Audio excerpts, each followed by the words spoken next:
आज हम लोग पढ़ेंगे गॉस लॉ को कूलम्ब्स लॉ के फॉर्म में कैसे लिखा जा सकता है, उसे कैसे प्रूव करते हैं हम लोग। तो सबसे पहले उसके लिए हमने एक गॉसियन सरफेस ड्रॉ कर लेना है। तो हमें क्या करते हैं, गॉसियन सरफेस ड्रॉ कर लेते हैं जिसके सेंटर ओ पर क्यू चार्ज रखा हो और यहाँ से यहाँ तक का डिस्टेंस रेडियस आर हो, और इस प्लस क्यू चार्ज के कारण कुछ इलेक्ट्रिक फील्ड बन रहा होगा जो कि रेडियली आउटवर्ड होगा। ये कुछ इलेक्ट्रिक फील्ड बन रहा होगा और इस सरफेस पे हम एक एलिमेंटल एरिया ds ले लेते हैं जो कि हम जानते हैं कि सरफेस के परपेंडिकुलर नॉर्मल होता है, कि नॉर्मल एन कैप खींचा जाता है। तो हमने जो जो बातें अभी कही उसे हम लिख लेते हैं ताकि कोई परेशानी ना हो। कंसिडर अ पॉइंट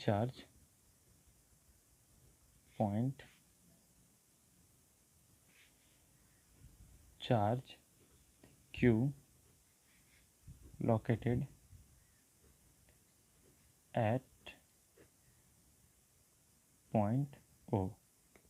एक कोई plus Q charge point charge है जो क्यू पॉइंट O पर लोकेटेड है।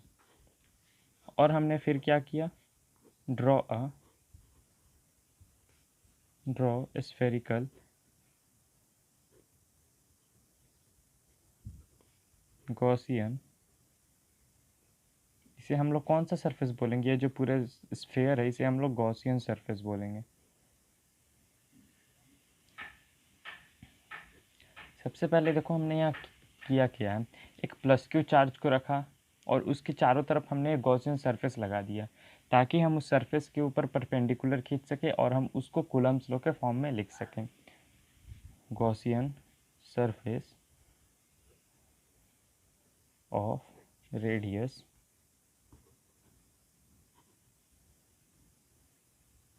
r and concentric charge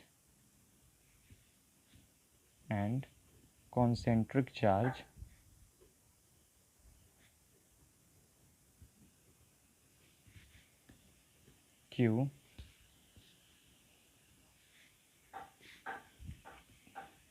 हमने एक स्फेरिकल गॉसियन सरफेस चार्ज किया जो कि रेडियस r का है और हमने एक कॉन्सेंट्रिक चार्ज q लिया।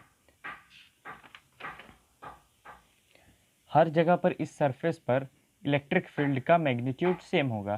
प्लस क्यू चार्ज है, यहाँ पर भी अगर हम परपेंडिकुलर मतलब हर एरिया से परपेंडिकुलर खींचा जा सकता है। इसका मतलब जो इससे चार्ज निकल रहा होगा इस डायरेक्शन में, वही इलेक्ट्रिक फील्ड इस डायरेक्शन में भी निकल रहा होगा, वही इलेक्ट्रिक फील्ड इस डायरेक्शन में भी निकल रहा होगा। मतलब चारों तरफ इस गॉसियन सरफेस पर इलेक्ट्रिक फील्ड सेम निकल रहा है। गॉसियन सरफेस हम लेते ही इसीलिए हैं।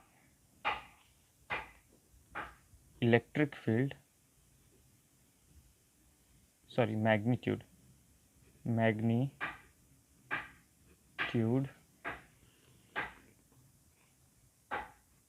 of electric field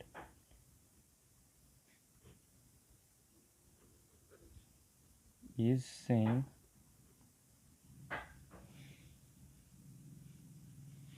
on this surface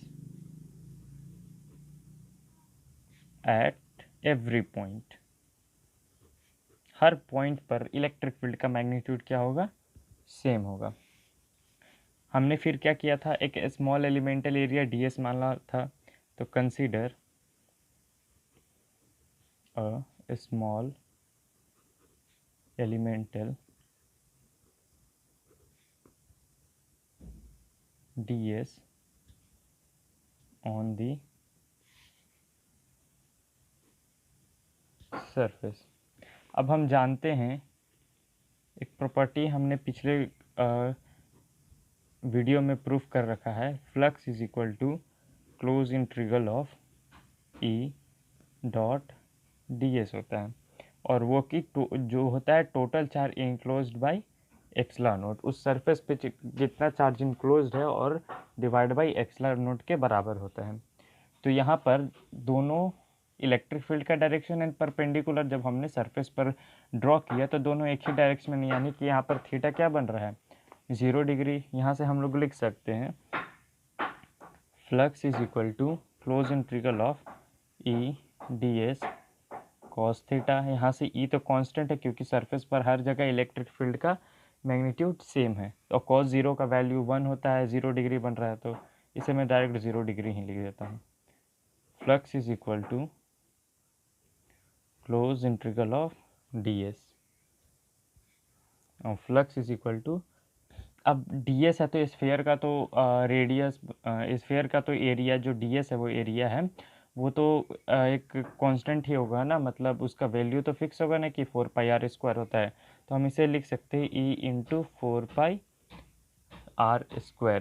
और फ्लक्स को हमने क्या लिख रखा है, Q बाई एप्सिलॉन नोट, तो यहाँ से लिख सकते हैं Q by epsilon naught is equal to E into 4πr²। यहाँ से E का वैल्यू अगर हम कैलकुलेट करें, यहाँ से E का वैल्यू कैलकुलेट करें तो आ जाएगा E is equal to 1 divide by 4πε0 into Q by r²। और हम जानते हैं एक property E is equal to F by Q होता है, तो हमने क्यू पहले लिख रखा है तो हम इसे क्यू नोट ले लेते हैं, ठीक है। तो यहाँ से आ जाएगा E is equal to F by Q naught. E का वैल्यू क्या है, तो यहाँ से एफ अगर हम कैलकुलेट करें तो एफ इज इक्वल टू आ जाएगा ई इंटू क्यू नोट। यहाँ से ई का वैल्यू हम पुट कर देते हैं,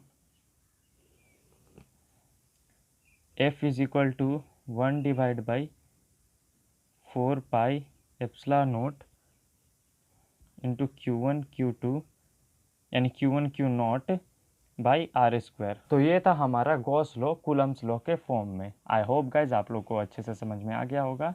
थैंक यू।